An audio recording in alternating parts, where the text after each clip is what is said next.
Hello guys, welcome back to my channel. இந்த வீடியோவில் என்ன பார்க்க போகிறோன்னா, மேக்ஸிமம் அக்வயரிங் கேரக்டர். ஒரு ஸ்ட்ரிங்கு கொடுத்துட்டு அதில் மேக்ஸிமம் எந்த கேரக்டர் ஃபஸ்ட்டு கேரக்டர் வந்து ரிப்பீட் ஆகுதோ அந்த கேரக்டர் வந்து பிரிண்ட் பண்ணணும். லெட்ஸே எக்ஸாம்பிள், இப்போ வந்து ஏபின்னு கொடுத்தானா மேக்ஸிமம் அக்கரன்ஸ் வந்து ஏ தான் 2 டைம்ஸ் அக்கர் ஆகிருக்கு. ஸோ ஏ அவுட்புட். ஏபிசிடிடினா டி தான் 2 டைம்ஸ் அக்கர் ஆகிருக்கு மேக்ஸிமம் இந்த ஸ்ட்ரிங்கில். ஸோ வந்து டிஏ பிரிண்ட் பண்ணுறோம். இப்போ ஏஏ பிபி ரெண்டு சைடு கொடுத்துருந்தானா ஃபஸ்ட்டு மேக்ஸிமம் எது அக்கர் ஆகிருக்குன்னா ஏஏ தான். ஸோ ஏ தான் பிரிண்ட் பண்ணணும். இதுதான் இந்த ப்ரோக்ராமு. இந்த கொஷின் கூட ப்ரோக்ராம் வந்து நம்ம பார்ப்போம். எப்படின்னா, முதல்ல வந்து இன்புட் வாங்கியிருக்கேன். ஏ ஈக்குவல் டு இன்புட் வாங்கியிருக்கேன். எம்னு ஒரு டம்மி வேரியபிள், அதாவது லாஸ்ட்டில் பிரிண்ட் பண்ணுறதுக்காக என்ன கேரக்டர் பிரிண்ட் பண்ணுறதுக்கு வச்சுருக்கேன். கவுண்ட் முதல்ல இனிஷியலாக 0 வச்சுருக்கேன். ஃபஸ்ட்டு வந்து ஒன்று ஒன்றா வந்து கேரக்டர் வந்து செக் பண்ணுறோம்.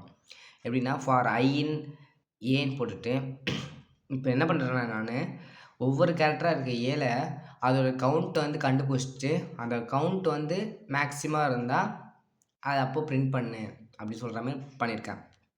ஃபார் ஐ இன் ஏ, இப்போ ஏல லெட்ஸே ஏஏபி இருந்துச்சுன்னா, இப்போ வந்து ஏ டாட் ஃபஸ்ட்டு ஏ வந்து கவுண்ட் வந்து 2ன்னு வரும். ஸோ கே வந்து சியோட அதிகமாகிடுச்சா. ஸோ வந்து எம் வந்து மாற்றிருக்கோம். எம் வந்து இந்த ஐ வேரியபிளாக வச்சுருக்கோம். சி வந்து கேன்னு மாற்றிட்டோம். ஏன்னா கேவோட இப்போ சியோட வேல்யூ 2ன்னு இருக்கும். ஏன்னா இப்போ கிடச்சிருக்க மேக்ஸிமம் வந்து இது 2. இதோட மேக்ஸிமம் கிடச்சா தான் நம்ம சேஞ்ச் பண்ணோம். அதை சேஞ்ச் பண்ணுறது அப்படியே தான் நம்ம வச்சுருக்கணும், சியையும் எம்மையும். ஸோ வந்து அது இஃப் கண்டிஷன் போட்டு நம்ம அதுக்குள்ளே வச்சுருக்கோம்.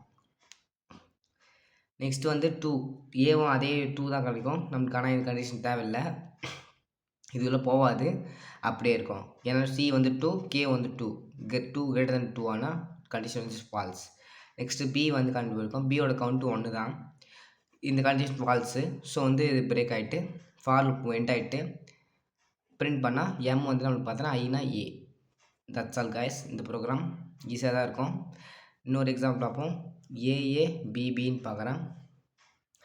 இப்போ ஏஏபினா இது எம் அப்படியே தான் இருக்கும். சி கவுண்ட் இனிஷியல் 0 தான் இருக்கும். ஃபார் ஐன் முதல்ல ஏ வந்து கவுண்ட் பண்ணுறோம். ஏ கவுண்ட் டாட் ஏ போட்டால் 2 வரும். 2 இஸ் கிரேட்டர் தென் 0வா அப்படின்னு கேட்கும். ஏன்னா சி வந்து முதல்ல இனிஷியலாக 0 தான் இருக்கும். ஸோ எம்மோட வேல்யூ வந்து நம்ம ஐன்னு வச்சுருக்கோம். ஐ பார்த்தீங்கன்னா ஏ இப்போது சியோட வேல்யூ இப்போ மாதிரி 2ஆக மாற்றிருக்கோம். நெக்ஸ்ட்டு பார்த்தீங்கன்னா நெக்ஸ்ட் இந்த ஏ வரும். இந்த ஏவும் அதே 2 தான். ஆனால் இந்த கண்டிஷனில் போகாது. ஏன்னா சியும் 2 கேவும் 2. So condition is false. So இதுக்குள்ளே போக தேவையில்லை. ஏன்னா அதே தான் வரப்போகுது. ஸோ நம்ம போட தேவையில்லை. அதே ஈக்குவல் டு 2ஆக தான் நம்ம போக தேவையில்லை. ஒருவேளை கிரேட்டர் தென் இப்போ எக்ஸ்ட்ரா ஒரு பி இருந்துச்சுன்னா நெக்ஸ்ட்டு இந்த பின்னு போக சொல்ல for i in p a dot count of p வந்து இப்போ 3ன்னு இருக்கும். கே வந்து இப்போ 3, சி வந்து 2. ஸோ கண்டிஷன் ட்ரூ ஆகிட்டு எம் வந்து பியாக மாறிடும், சி வந்து 3ஆக மாறிடும். அவ்வளோதான் பிரிண்ட் பண்ணணும்.